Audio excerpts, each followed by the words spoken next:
What would you do if your lake turned neon green overnight, and the HOA blamed you for it? Out here in the Wyoming Valley, all I wanted was a quiet life on the lake my father built. But one morning, the water turned toxic green, fish floated up, and the HOA stood on my dock pointing the blame at me. I knew something darker was hiding under that surface, and when I uncovered the truth, the entire neighborhood learned what they'd really been drinking. The first thing I noticed was the silence. Out here on the north edge of Silver Creek Valley, the lake usually wakes up before I do. A trout breaking the surface, wind nudging the old dock, birds talking in the reeds. But that morning, there was nothing. The sky over rural Wyoming was just turning the color of watered-down peach, the kind of sunrise my dad used to call fishing light. I stepped off the back porch with my thermos in one hand and my tackle box in the other, boots thudding on the packed dirt path I'd walked 1,000 times. The air should have smelled like pine and cold water. Instead, halfway down the hill, something sharp caught in the back of my throat. Chemical. Bitter. Wrong. I slowed, frowning, the boards of the dock coming into view between the aspen trunks. My old folding fishing chair sat where I'd left it the evening before, legs splayed at a familiar angle, faded fabric turned toward the water. One of my rods leaned against the rail. The other lay flat on the planks, its line still disappearing over the edge into the lake. Only the lake wasn't the soft, deep blue I'd known since I was old enough to walk. It was green. Not the healthy green of summer algae hugging the shallows, but a sickly, electric color that didn't belong in nature. In the soft morning light, it glowed, an unbroken sheet of poisonous glass stretching from my dock all the way across to the rocky west bank. Then I saw the fish. They were everywhere. Trout, bass, bluegill, big ones I recognized, little ones I'd watched grow all spring, belly up in the fluorescent water, bloated and still. Their silvery bodies bumped gently against the posts of the dock, eyes cloudy and lifeless. A few had washed up into the reeds, gills flared wide like they'd been clawing for air that wasn't there. For a second, my brain refused to understand what my eyes were seeing. I just stood there at the top of the path, thermos hanging useless from my hand. Then I walked down. The boards of the dock creaked under my weight, old pine damp with dew. The smell hit harder up close, a metallic sting that burned my nostrils and made my eyes water. I knelt and reached into the water, fingers closing around a large bass I knew damn well. There was a scar along her flank where she'd tangled with somebody's anchor 2 summers back. I'd started calling her Nora after that, because she kept coming back to this side of the lake no matter how many times I thought she'd moved on. Her body was limp and cold in my hands, scales slick with the oily film riding on the surface. Someone had killed my lake. Not just a little spill, not a stray fuel leak from an outboard. This was deliberate. You don't turn a spring-fed reservoir neon green by accident. My jaw clenched until it hurt. The calluses on my palms dug into the dead fish's weight. Gravel crunched behind me on the path. "Remy Cole!" The voice snapped across the quiet like a whip. I didn't have to turn around to know who it belonged to. I laid Nora gently back into the water and rose to my feet. Bethany Keller was marching down my hill like she owned the deed to the whole valley. The first rays of sun caught on the hard shine of her bright pink suit, the color so loud it looked wrong against the muted browns and greens of the ranch land. She clutched a stack of papers to her chest in one manicured hand, heels clicking on the boards of my dock like she was walking into a boardroom instead of onto my family's lake. Behind her, at the mouth of the path, a sheriff's cruiser idled. The red and blue lights weren't flashing, but the sight of it still sent a cold line down my spine. A deputy stood beside the car, arms folded, eyes on us. Bethany stopped a few feet from me. nose wrinkling at the smell, eyes flicking over the dead fish like they were an inconvenient mess someone had forgotten to clean up before she arrived. "This," she said, waving the papers toward the toxic water, "is exactly what I have been talking about." I stared at her for a long second, struggling to connect the words coming out of her mouth with the disaster in front of me. "You think I did this?" she scoffed. "You've been warned about your so-called fishing activities affecting the aesthetics of Silver Creek Estates for months, Mr. Cole. Now look at this." She gestured broadly to the lake. "An environmental hazard. Property values will plummet when this gets out." I felt something in my chest shift from shock toward something harder. "Bethany," I said slowly, keeping my voice level, "I woke up to this 10 minutes ago. Someone dumped something in my lake. You might want to be a little more concerned about what's in your drinking water than about your property values." Her eyes narrowed behind perfectly lined lashes. "Our water system is fully compliant and independently managed. Whatever you've done up here," she jabbed the stack of papers in my direction, "is a violation of county code." The deputy cleared his throat from up the path. "Ma'am, let's not jump to—" She spun on him. "Officer, I called your department because this man is creating a public health risk. The odor is already traveling down the valley.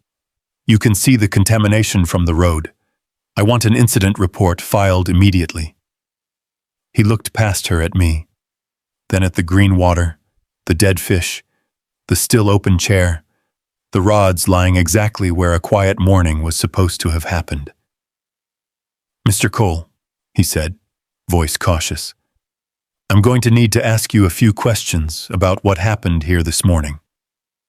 I let my gaze travel once more over the ruined surface of the lake, over Nora's body bumping softly against the dock, over Bethany's pink suit glowing like a plastic warning sign against my father's shoreline. Someone had come up here under cover of darkness, onto my land, and turned clear water into poison, and somehow, before the sun was even fully up, the head of the homeowners association was on my dock with papers in her hand and a deputy at her back, talking like I was the problem. The anger that rose in me wasn't loud. It was slow and heavy and cold, like snowmelt backing up behind a dam. I met the deputy's eyes. "I'll tell you everything I know," I said. "But first, you might want to ask yourself one question." I turned, looking out over the sheet of toxic green stretching down toward the sleeping roofs of Silver Creek Estates. "If I didn't poison this water," I said quietly, "who did? And why are they so sure they can blame it on me?" The deputy didn't answer right away. His jaw flexed once, like something about the scene bothered him more than procedure allowed him to show. Bethany, meanwhile, clicked her tongue and made a dramatic show of stepping farther back from the water, heels wobbling on the damp boards. "Come now, officer," she said, pinching her nose. "Can we please remove Mr. Cole from the area so we can begin proper documentation? This is clearly his mess." I didn't rise to it. I'd learned a long time ago that angry words don't travel far in open country, especially not farther than the truth. The deputy finally said he wanted to take a preliminary statement, asked me not to leave the property, then escorted Bethany back up the path to his cruiser. She kept looking over her shoulder at me, papers clutched so hard they bent at the corners. When they drove off, dust curling behind the tires, the ranch fell quiet again. Only the soft lap of poisoned water against the posts remained. I stayed on the dock until the sun cleared the ridge. The light hit the lake like it always did, gold warming the surface. But instead of sparkling across clean water, it scattered across an oily sheen. It hurt to look at. It hurt more not to. After a while, I folded up my fishing chair, set my rods aside inside the shed, and walked back toward the house.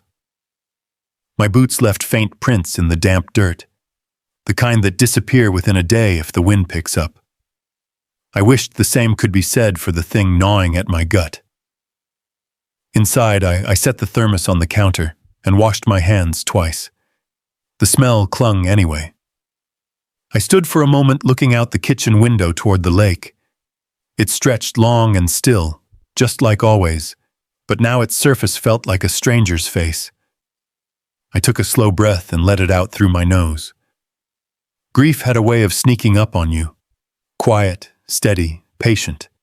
My dad used to say the land keeps score, but water remembers. This lake had held every memory worth keeping in my life, and now it had been hurt in a way I didn't yet understand. I grabbed my jacket and walked outside. The old path leading south wound between sagebrush and cottonwoods until it opened onto a narrow ridge. From there, the valley spread wide and slow, dotted with roofs, paved cul-de-sacs, mailboxes lined up like toy soldiers.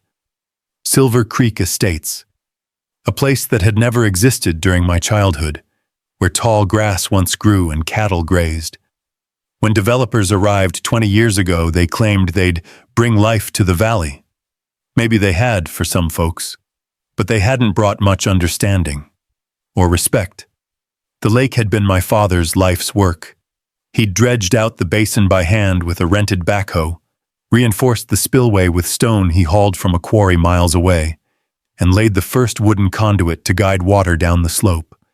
Some of my earliest memories were of standing knee-deep in the reeds beside him, holding the handle of a shovel too heavy for me, watching him smile like a man who'd built something that mattered. He'd taught me to mend the water gates, how to read the subtle pull of the current, how to recognize the faint shift in algae bloom that hinted at a hot summer coming. Later, when I studied hydrology and worked for the state, I realized just how much he'd known instinctively. The man understood water the way others understand family. 4 years before he passed, he'd signed the deed over to me. "You don't own land, Remy," he'd said. "You take care of it, and if you're lucky, it takes care of you back." The memory warmed my chest and stung it all at once. I heard the crunch of tires approaching and turned. Sarah Dunn's rust-red pickup eased off the gravel road toward my fence line. She parked, hopped out, and gave me a wave that felt more like a question. "You saw it?" she asked, voice tight. "Hard to miss." She blew out a breath, rubbing her arms despite the morning warmth. "It looks bad, Remy. Folks down in the estates are already talking. Bethany posted something before 7. Said you created a biohazard event." "That fast?" I asked. Sarah huffed. "She probably wrote it last night, just waiting for something to happen." I raised an eyebrow. "You think she expected the lake to look like this?" She hesitated, chewing on her bottom lip the way she always did when she was wrestling with something. "I think she wanted control of your shoreline. She's been pushing it at board meetings, talking about community beautification, mandatory easements, shared access. I told you last month she's been sniffing around." I nodded slowly. She had told me, and I'd brushed it off, because trouble has a way of sounding smaller when you're not ready to face it. "Remy," she said quietly, stepping closer, "I don't think this is random. She's wanted your lake under HOA rules for months. Now suddenly, the water goes bad overnight, and she's the first one on your dock with paperwork? That's not nothing." Wind slid down from the ridge behind us, kicking dust across the road and rattling a loose piece of tin on my shed. I stared back toward the lake, now a patch of toxic light between the trees. "I don't know who did it," I said. "Not yet, but I know someone did. And they're hoping everyone thinks it was you." I didn't answer. I didn't need to. Sarah touched my arm. "You going to let Bethany run the story?" "No," I said. The word settled into the air like a stone. "I'm not." I looked back toward the spot where my fishing chair still sat folded against the wall of the dock shed, its fabric stained with years of sun and rain. That chair had held the weight of half my memories. So had the rods still lying where I dropped them. Whoever wanted this lake ruined didn't just hurt the water. They'd reached right into the part of my life nobody had the right to touch. I flexed my hands once, grounding myself the same way my father used to do before adjusting the spillway. Slow, controlled, no wasted motion. Tell me everything you've heard, I said. Every rumor, every whisper. Sarah nodded and leaned against her truck, beginning to speak. As she talked, the pieces started shifting in my mind. Not enough to see the picture yet, but enough to know it wasn't going to be simple, and that the truth was buried under more than just bad water.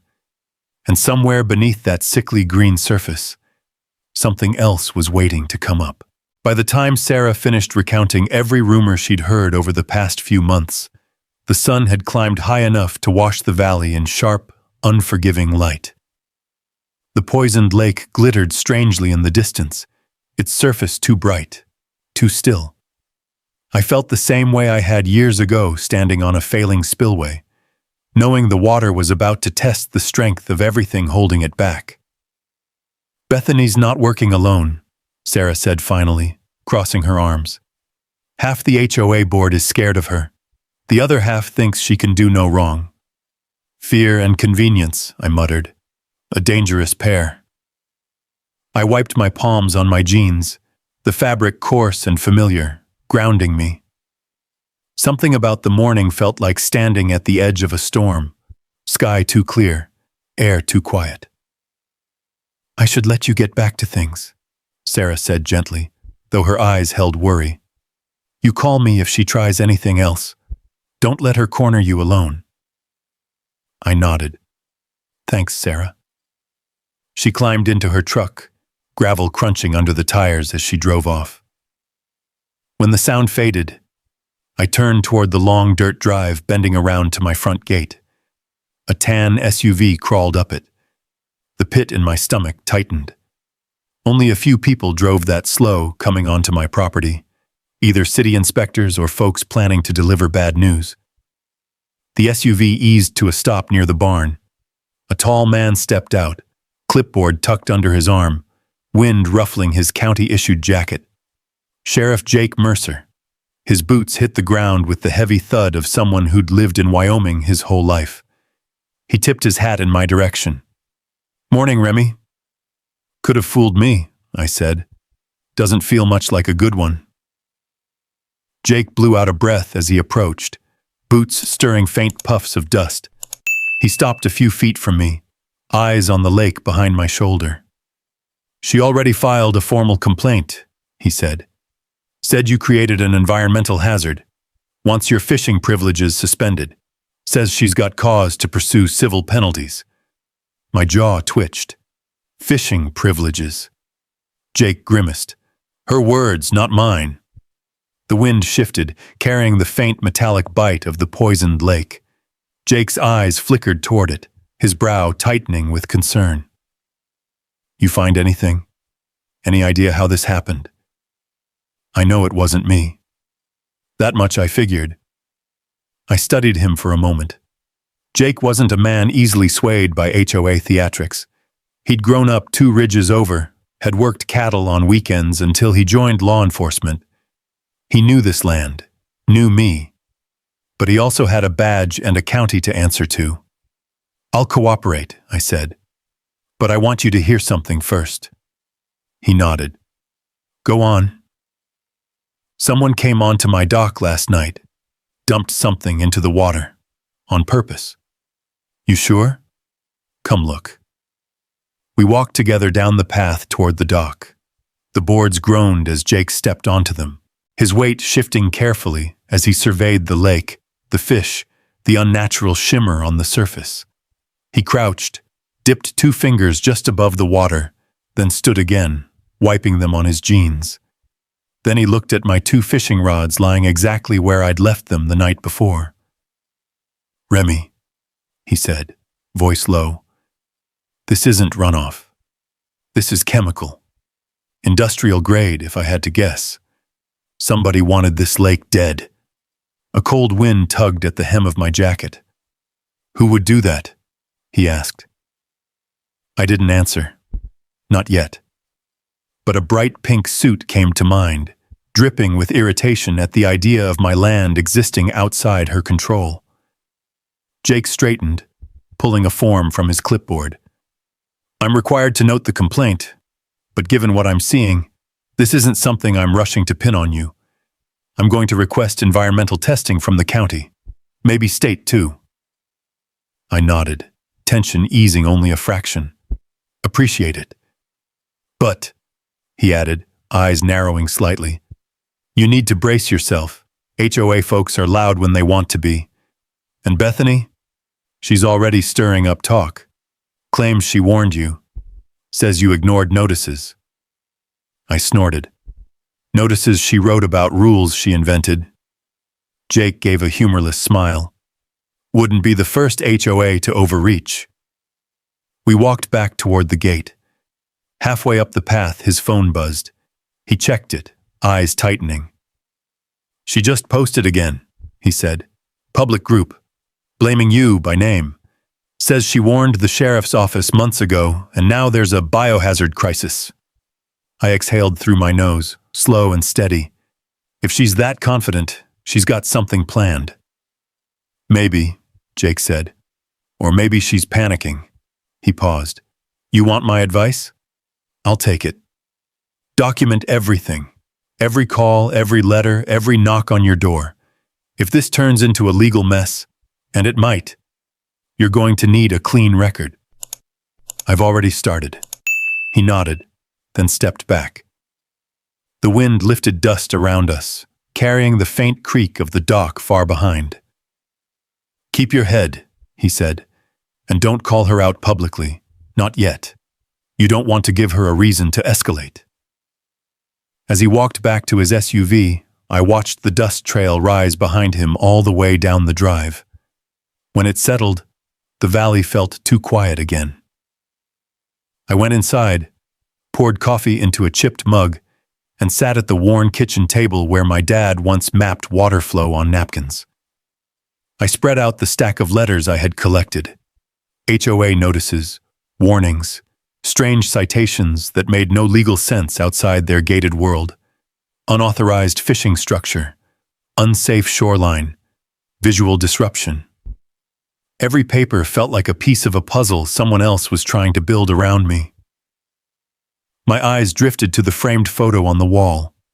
Dad standing knee-deep in the lake, setting the first set of sluice boards. His smile looked like he was daring the world to try and take something from him. They're trying, Dad, I murmured, but they're not getting it. Outside, the wind shifted again, and for a moment, I swore the poisoned lake stirred, just barely, like something under that sickly green surface wasn't done rising. By mid-afternoon, the sun had pushed the cold out of the valley. Dust shimmered along the ranch road as I drove toward town in my old Ford. The kind of truck whose rattling dashboard and stubborn gear shift felt more like a handshake from an old friend than a nuisance. The lake stayed in my rearview mirror for a long, unsettling mile. Green, foreign, wrong. I didn't have a solid plan yet, just a pull in my gut that said I needed answers older than any HOA notice. When the road straightened and the cottonwoods gave way to the outskirts of town, I turned toward the county building, a squat, wind-battered structure wedged between the library and the volunteer fire station. Inside, the hallway smelled faintly of dust and lemon cleaner. Fluorescent bulbs hummed overhead, flickering the way they had since I was a kid, tagging along with Dad to get permits renewed. Some things never changed. I pushed through the heavy wooden door marked Records and Archives. The room beyond looked exactly as I remembered. Rows of metal cabinets, stacks of aging file boxes, shelves sagging under the weight of decades of paperwork. A little fan whirred in the corner, doing its best to push stale air around. Behind the counter sat Dolores Martinez, retired county clerk turned part-time guardian of forgotten documents. Her silver hair was pinned up, and her reading glasses perched halfway down her nose like always. "Well, I'll be damned," she said as I stepped inside. If it isn't Remington Cole. Haven't seen you in a bit. Good to see you too, Dolores. She peered over her glasses. You only come in when something's wrong. What is it this time? Water levels? Boundary dispute?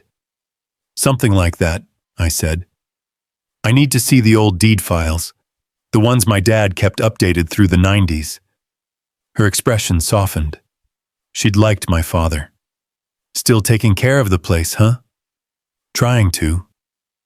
She stood, slow but steady, and walked to a filing cabinet near the back, sliding open the drawer with the same practiced sweep she'd used for 40 years. Papers shuffled, boxes shifted, dust puffed. Your family has more paperwork than some entire subdivisions, she muttered, pulling out a thick, faded folder bound with twine. Here.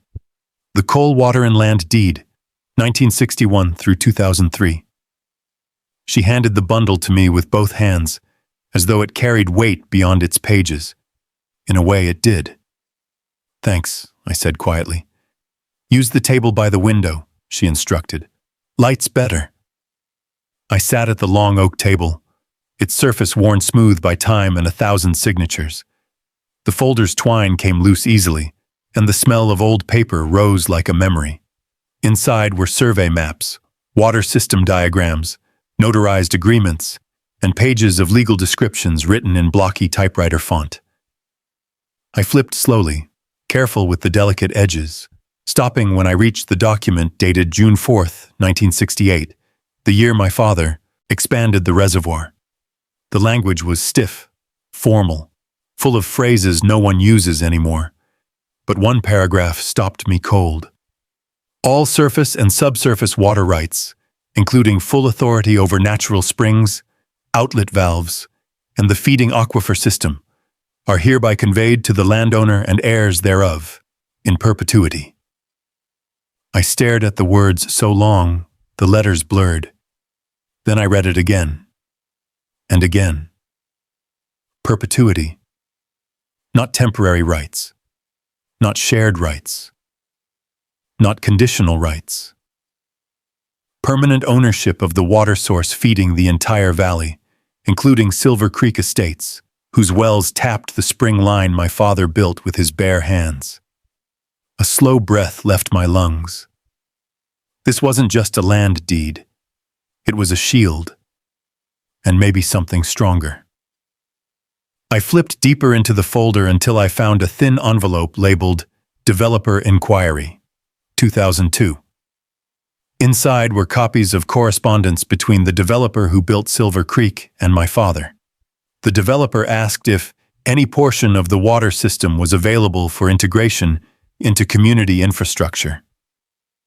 My father's response, typed neatly on his old Smith Corona, was underlined twice. The water system is private property. No rights are for sale. Attached was a second document acknowledging receipt, signed by the developer. But nowhere in the county system was there any record that the subdivision ever purchased rights. Dolores appeared at my elbow like she could sense when someone found trouble. Find what you were looking for? More than I expected. She studied my expression. This have anything to do with that green mess on the lake? Saw it on my drive-in this morning. I hesitated, not because I didn't trust her, but because saying it out loud made it real. Someone poisoned the lake, I said. On purpose. Her eyes widened. Lord have mercy. And the HOA's trying to pin it on me. Dolores let out a low whistle. Those folks down there think they run the whole county. They might, if no one stops them. She tapped the deed with a thin finger. Well, honey, if that's the document I think it is, you've got more power in your hand than that entire HOA combined. I nodded slowly. I know. But power wasn't what twisted in my chest. It was the weight of responsibility. Those wells in the subdivision, those families, kids, people drinking water they didn't know came through my land, my system, my father's work. If the lake was poisoned, then what? I closed the folder carefully and retied the twine. "Dolores," I said, voice quieter than I intended, "do you have the original survey maps, the ones showing the aquifer path?" She tilted her head. "Sure do, in the basement." "Mind if I take a look?" "Honey," she said with a gentle pat to my shoulder, "if this is as serious as you're making it sound, you take whatever you need." I managed a small smile. "Thank you." As I followed her toward the basement stairs, a gust of wind rattled the windows, sending shadows trembling across the archives room. Something deep in my gut shifted with them. This wasn't just about a dead lake anymore. This was about ownership, responsibility, and secrets buried under the valley's surface for decades. If someone thought they could force me out or bleed me dry, they didn't understand what they were messing with. Truth has a way of surfacing, just like bad water, and this truth had been waiting 50 years. By the time I pulled back into the ranch, late light stretched long across the hills, turning the sagebrush gold around the edges. The poisoned lake caught the setting sun like a warped mirror, the green surface reflecting colors it had no right to hold. I stood there for a moment beside my truck, the air unnervingly still, the silence thickened by the absence of the usual evening chorus of crickets. My land had felt wounded before.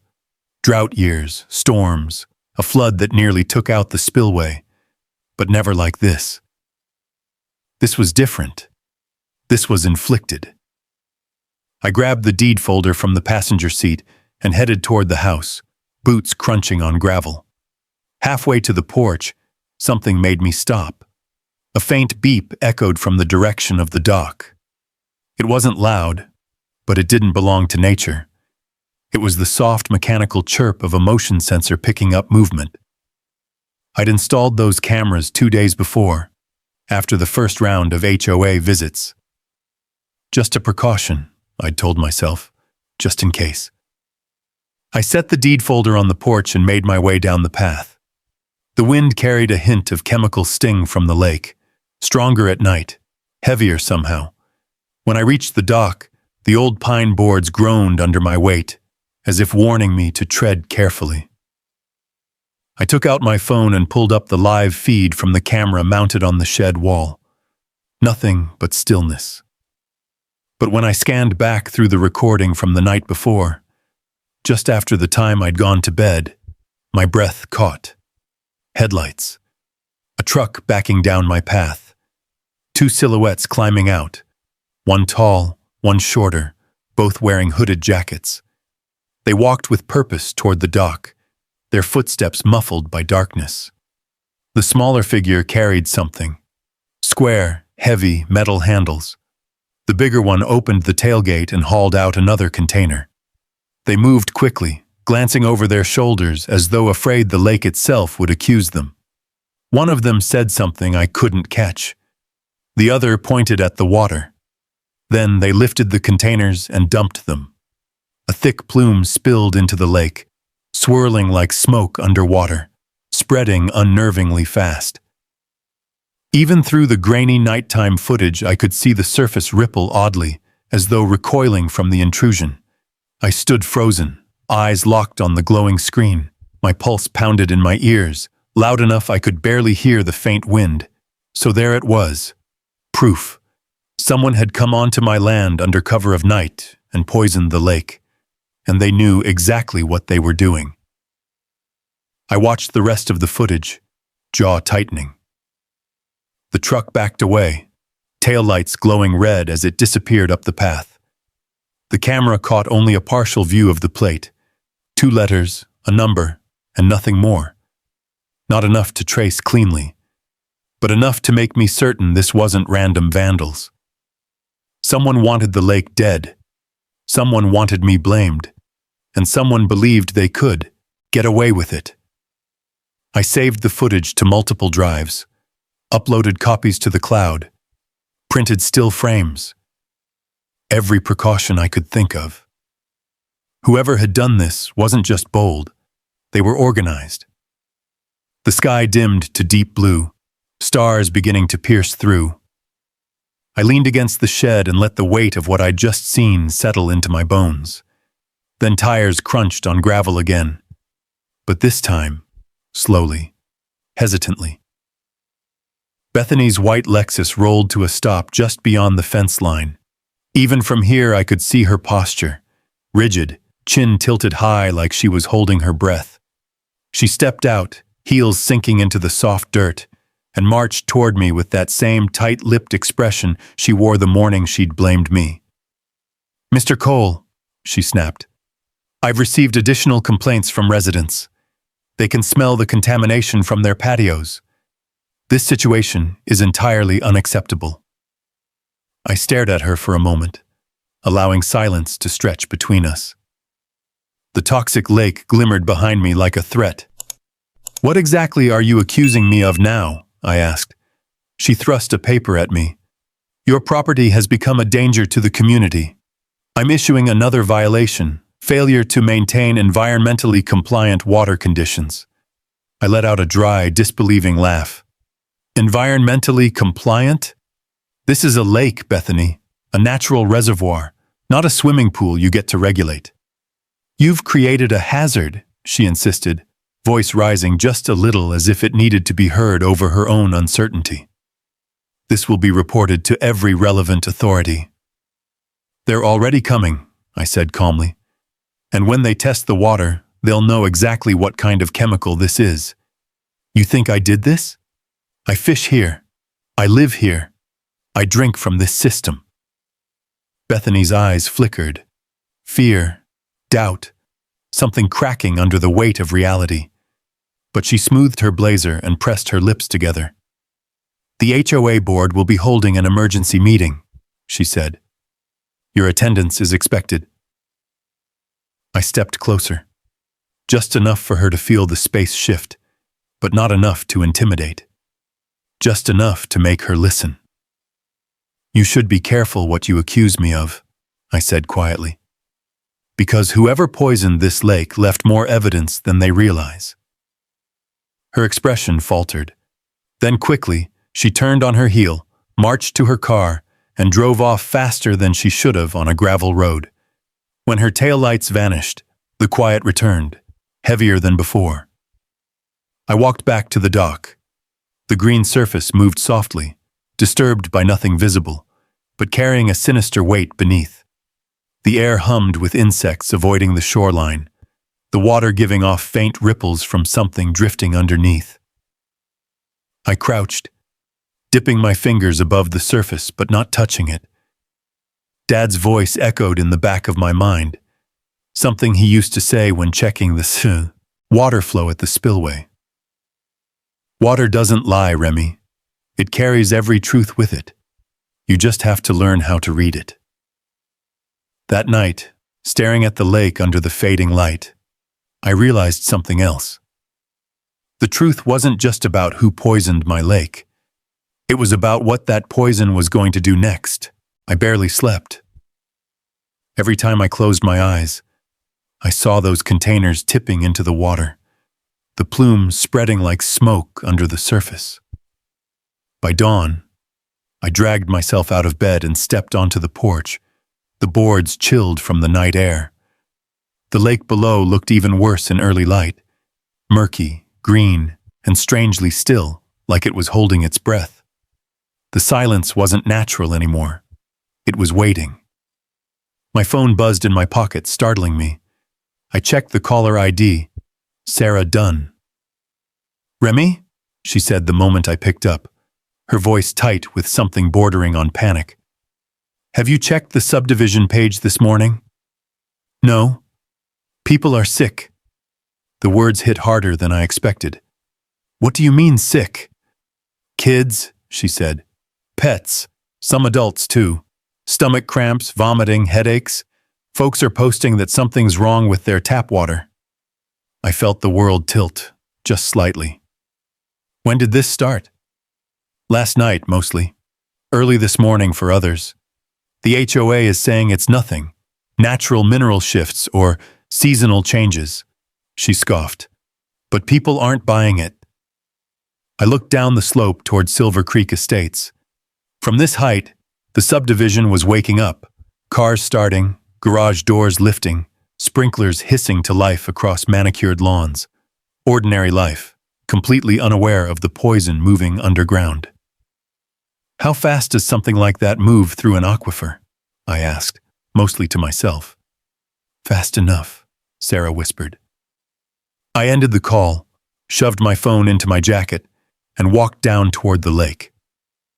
The air smelled metallic, sharper than yesterday, tinged with a chemical bitterness that didn't belong in open country. My boots crunched on dried reeds that should have been lush with dew this time of year. I crouched by the edge and saw something I hadn't noticed before. Foam collecting along the shoreline, pale green and thin as tissue. It stuck to the rocks, clinging like it was alive. My chest tightened. This wasn't just contamination. It was spreading.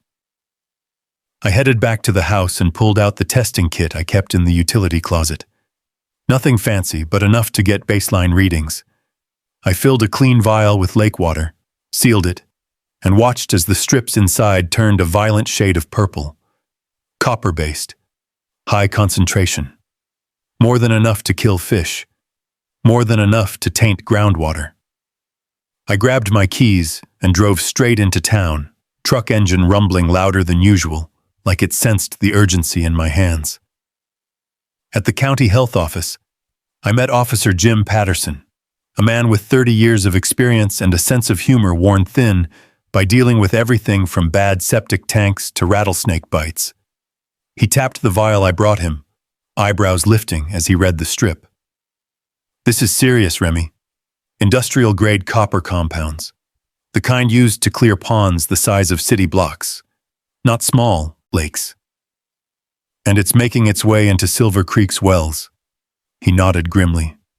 If their wells tap the same spring line your father installed, then yes. And if the contamination reaches those pipes, we're talking immediate public health hazard. I swallowed hard. Then we need to warn them. He exhaled, heavy. We need confirmation first, lab confirmation. The county can run it, but it'll take a day or so. A day? I echoed. People are getting sick now. I know, but protocol is protocol. If we issue a warning without verification, HOA lawyers could bury us before we even confirm the source. There it was again. HOA protection. The same shield they hid behind every time they wanted to push someone around. On the drive back home, the valley looked different. Maybe it was the way the light hit the roofs of Silver Creek Estates, glinting off windows like the eyes of something watching me. Maybe it was the knowledge that the poison wasn't contained anymore. Either way, everything felt smaller somehow, and more dangerous. When I pulled up to the house, someone was waiting. A white pickup truck sat near my gate, engine idling. A man in a bright orange HOA maintenance vest stepped out, waving a clipboard like a flag. "Mr. Cole," he called. "We've been asked to inspect your water system. HOA directive." I let the word settle. My water system. "Yes, sir. Your, lake, spillway, any drainage pipes. We're supposed to verify they aren't affecting community health." I studied the man's face. He wasn't lying. He wasn't smart enough to lie well. He was just following orders. "Your crew work last night?" I asked casually. He blinked. "Last night? No, sir." "You sure? Nobody using HOA vehicles late?" "I mean, there was a landscaping crew finishing up a late job by the clubhouse, but nobody told me anything about lake work." His words rattled in my skull. Landscaping crew. Late job. Not proof, but not nothing. I dismissed him politely, watched him drive off, then headed to the dock again. The late morning sun was high, but the water below still looked alien. Sick, coated in something that didn't belong. Then my phone buzzed again. Sarah. "Remy?" she said, breathless. "The HOA just posted an emergency notice. They're charging every resident $600 for immediate water system upgrades. And they're blaming you. I let out a slow, humorless laugh. Of course they are. People are furious, she continued. Comments are blowing up. Some want you arrested.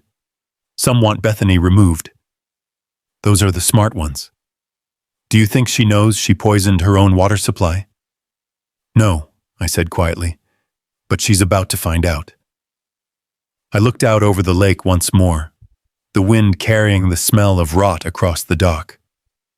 Somewhere below the surface, the poison continued drifting through the old underground channels, the ones my father carved, the ones the subdivision depended on. Twist by twist, the truth was rising up the way cold water rises through a spring. Not fast, not loud, but unstoppable. By late afternoon, clouds rolled in from the west, thin, bruised streaks of gray that smeared across the sky like someone had dragged a thumb across wet paint.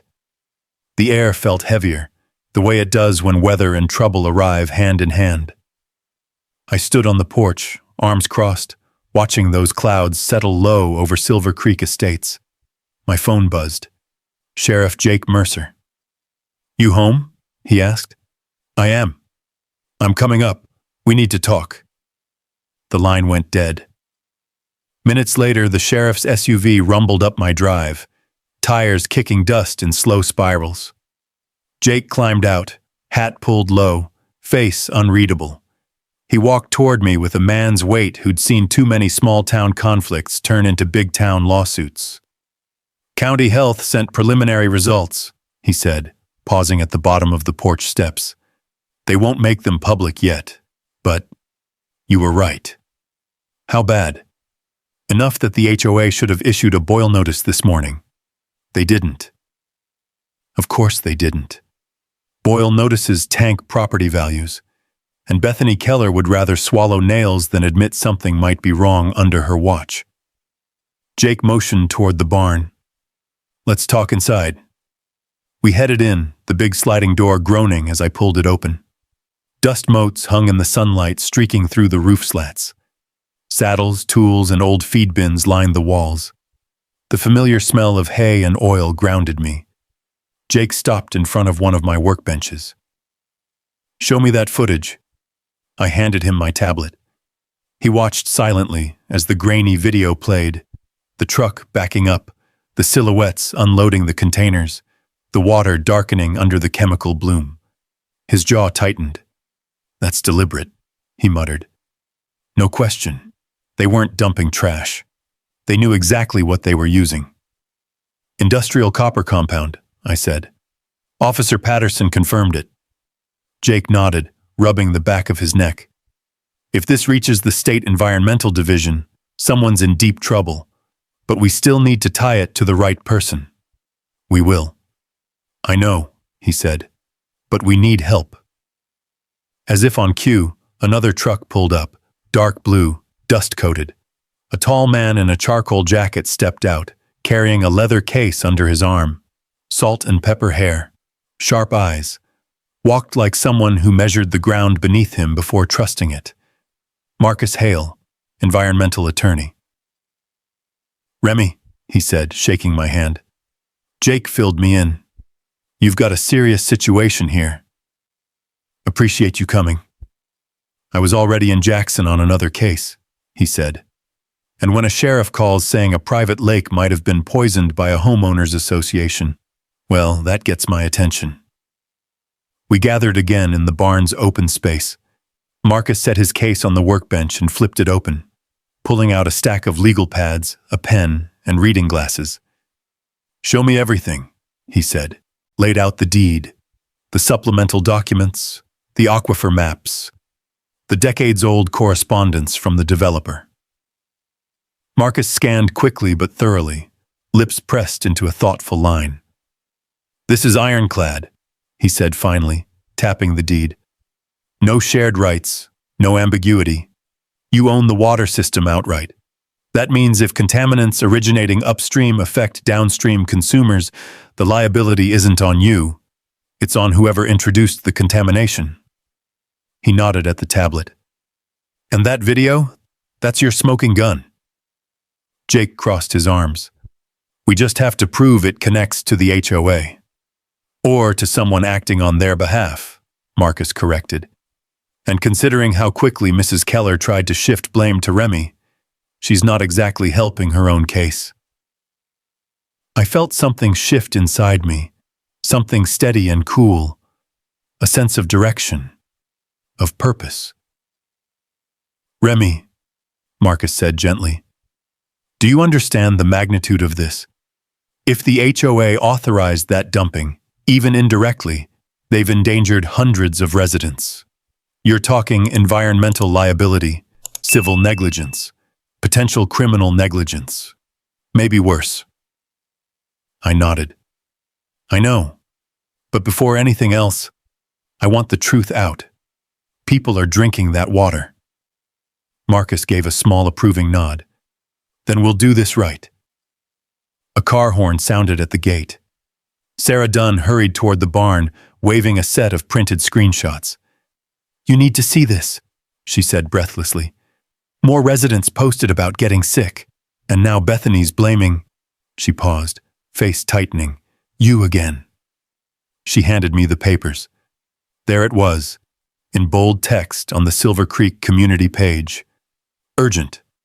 Water contamination linked to unauthorized activities by resident Remy Cole. HOA taking immediate corrective action. Beneath it, dozens of comments, some angry, some frightened, some demanding my removal, some demanding Bethany's removal. A storm brewing in text. Sarah touched my arm. I told them it wasn't you, but she's trying to control the narrative fast. Jake shook his head. If she keeps pushing this, she's going to regret it. Marcus leaned against the workbench, arms crossed. Her overconfidence might be our best leverage. I set the papers down, the barn deadly quiet except for the low creak of the rafters settling in the wind. We're not going after her, I said slowly. Not yet. We gather everything. We verify the contamination. We trace the vehicle in the footage. We identify those men. Marcus raised an eyebrow. And then? Then, I said, glancing toward the poisoned lake beyond the open barn door.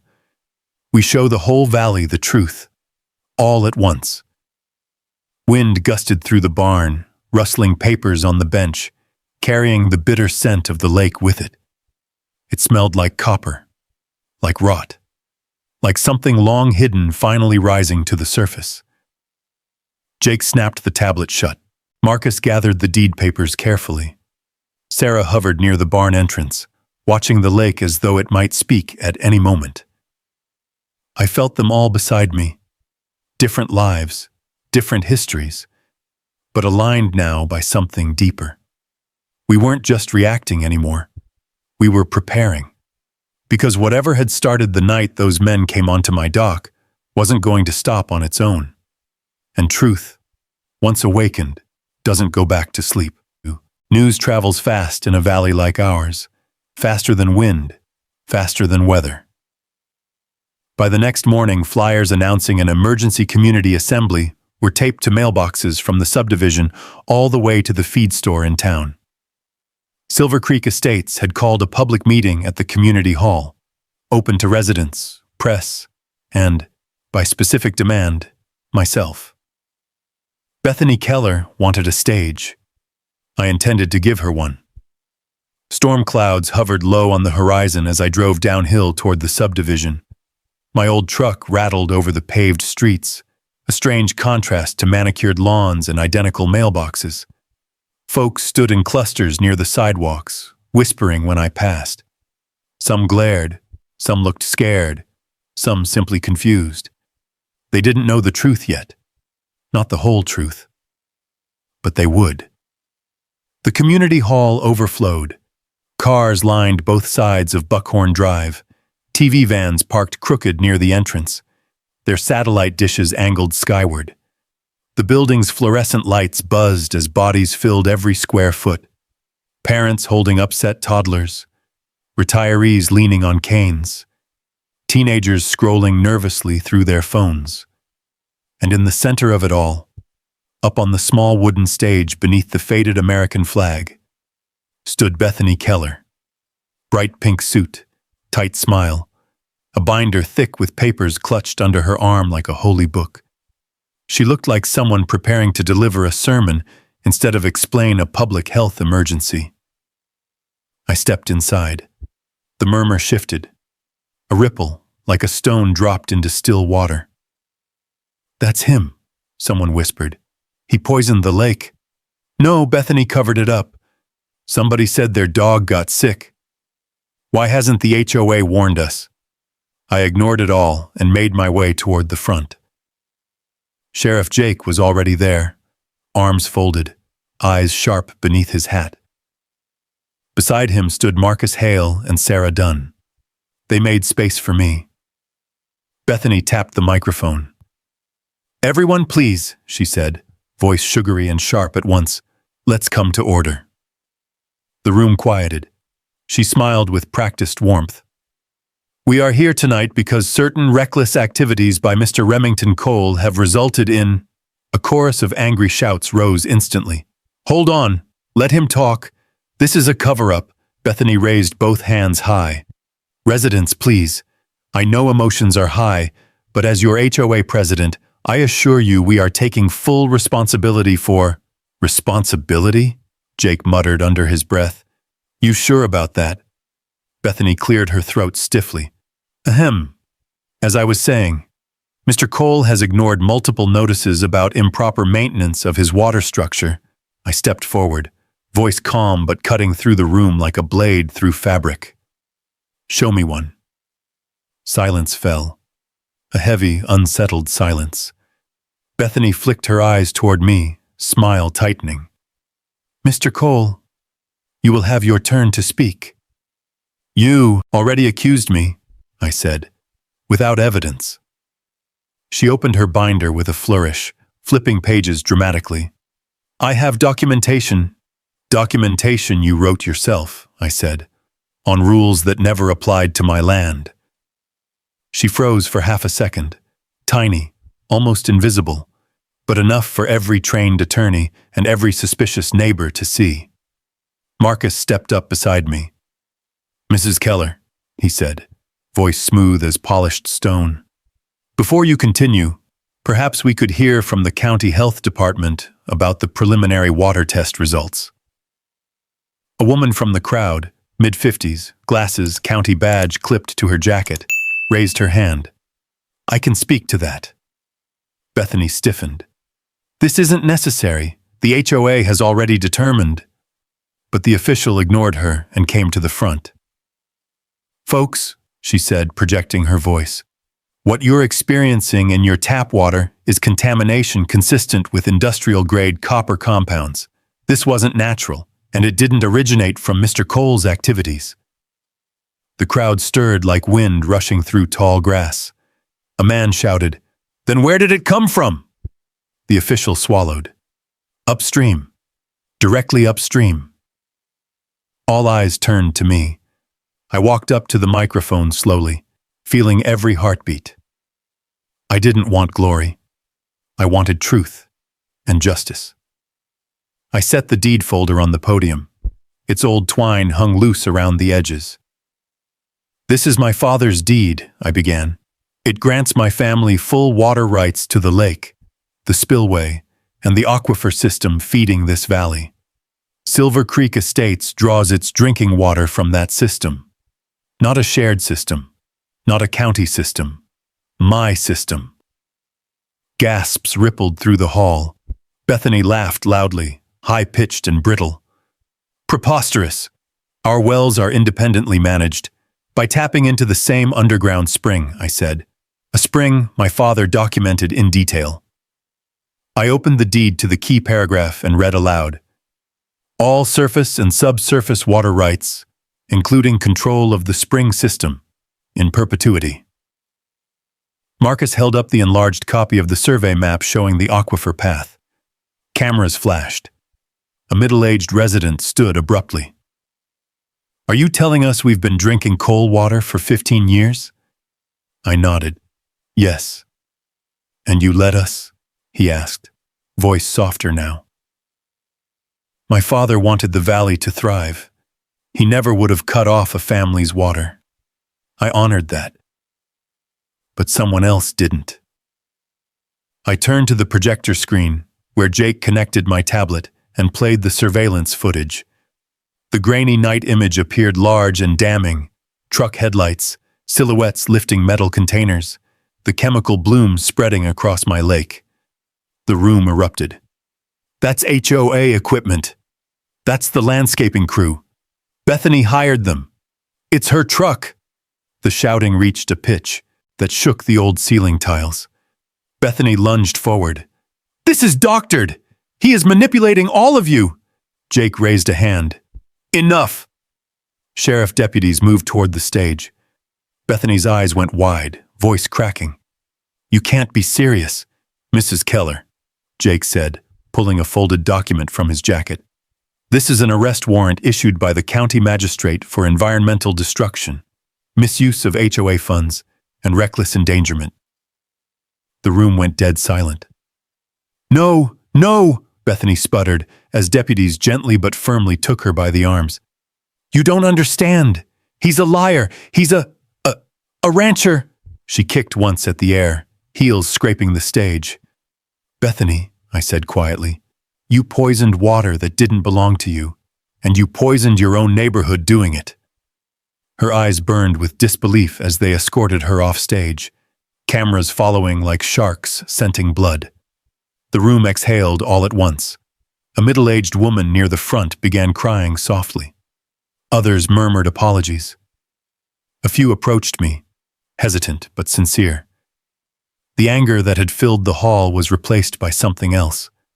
Fear, relief, shame, gratitude. I stepped back, letting the moment settle. Sarah touched my shoulder. "You did it," she whispered. "No," I said, watching Bethany disappear through the lobby doors. The truth did. The room slowly dissolved into low conversation, like a hive losing its queen. People weren't shouting anymore. They were trying to understand how things had gotten so far without anyone seeing the cracks forming beneath them.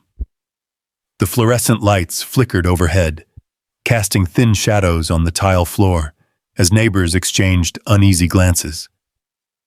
I stepped away from the cluster of residents who were beginning to gather around, offering apologies or quiet thanks. I didn't need thanks. I needed fresh air. I pushed open the side door of the community hall and stepped outside into the cooling Wyoming night. The sky hung low with thin clouds, reflecting the orange glow of street lamps lining the subdivision. Somewhere far off, a sprinkler clicked to life, its rhythmic pulses echoing through a neighborhood that had just learned its green lawns came with a cost. A few minutes passed before Sheriff Jake emerged behind me, boots scuffing lightly across the concrete. He stood beside me without saying anything at first, just letting the night settle around us. "You holding up?" he finally asked. "I'm fine," I said, but the truth was heavier. "How's she taking it?" Jake blew out a slow breath. "Not well. She's shouting about conspiracies, claims you doctored the video, bribed the county, framed her." He shook his head. "I've seen people unravel before, but she's fighting every inch of this." The cool breeze carried the faint smell of pine mixed with something metallic, like the echo of the poisoned lake whispering from the valley. "You need to be prepared," Jake added. "This isn't over. The investigation into her finances, the contractor logs, the HOA accounts, that's all going to take time. But the evidence you brought forward, it's enough to start." I nodded, gripping the railing. I didn't want any of this. I just wanted them to leave the lake alone. "I know," he said, "but sometimes people don't know how to leave well enough alone." We walked back into the hall together. Inside, Marcus Hale was packing up documents while residents buzzed around him, asking questions about liability, cleanup, and legal consequences. When he spotted me, he motioned me over. Remy, I'm heading home for the night, but we need to meet tomorrow morning, he said. The environmental agency is issuing an emergency notice at dawn, and the state investigators want to talk. About the water rights? I asked. About everything, he corrected, including the fact that Silver Creek Estates has been drawing from your aquifer for 15 years without legal authority. Nearby, someone gasped. Conversations went silent. You mean we've been trespassing? A resident asked, voice trembling. Marcus adjusted his glasses. Not trespassing, but you have been using a water source you never legally purchased. A wave of murmurs swept through the hall.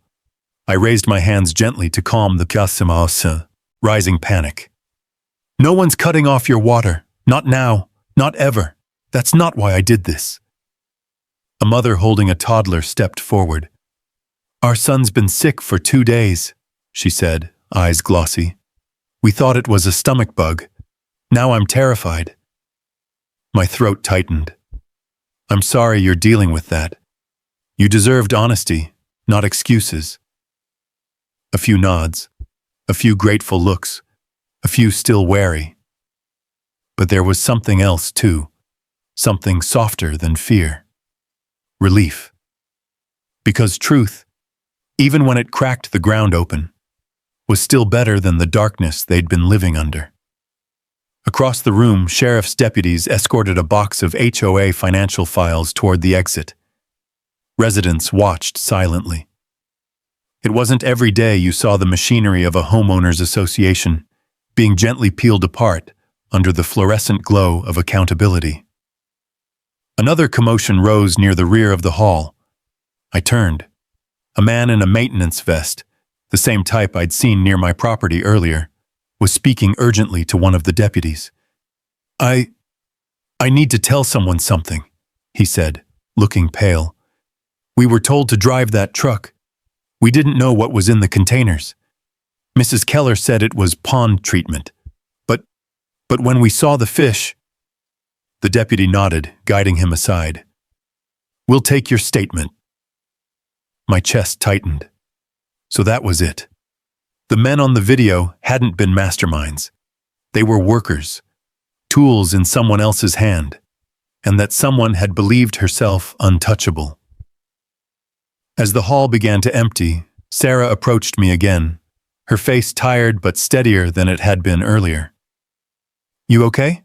She asked. I nodded. I will be. You know, people are starting to see the truth.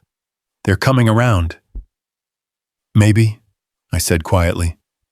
But trust doesn't come back overnight. Neither does clean water, she replied. But we'll get there. I gave her a small, grateful smile.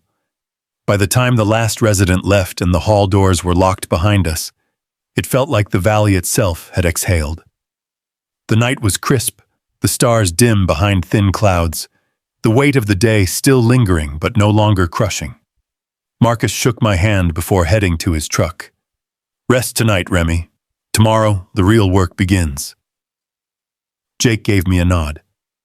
I'll check in after the arrest processing. And then I was alone.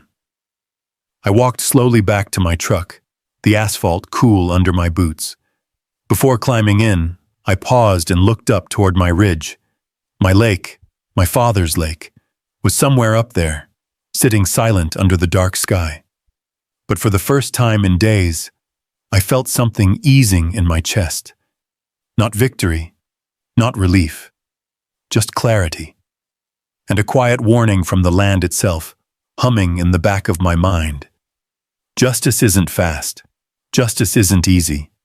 But it comes. Spring thaw arrived early that year. Snow retreated from the ridge in long, melting ribbons, revealing earth that drank sunlight, like it had been waiting months for warmth. By the time April settled into the valley, crews were already working along the shoreline, environmental techs in waders, biologists cataloging samples, volunteers from both the ranching community and Silver Creek Estates hauling debris out of the water. I stood on the dock one cool morning, watching the slow transformation of the lake. The toxic green was gone now, replaced by a soft, natural blue-gray that shimmered when the wind brushed across it. Bioremediation mats floated near the far bank, anchored with ropes. Native grasses were beginning to thread themselves back through the shallows. It wasn't perfect yet, but it was alive. Footsteps crunched behind me. Sheriff Jake walked down the path holding 2 coffees. He handed me one with a quiet nod. "Place is starting to look like itself again," he said.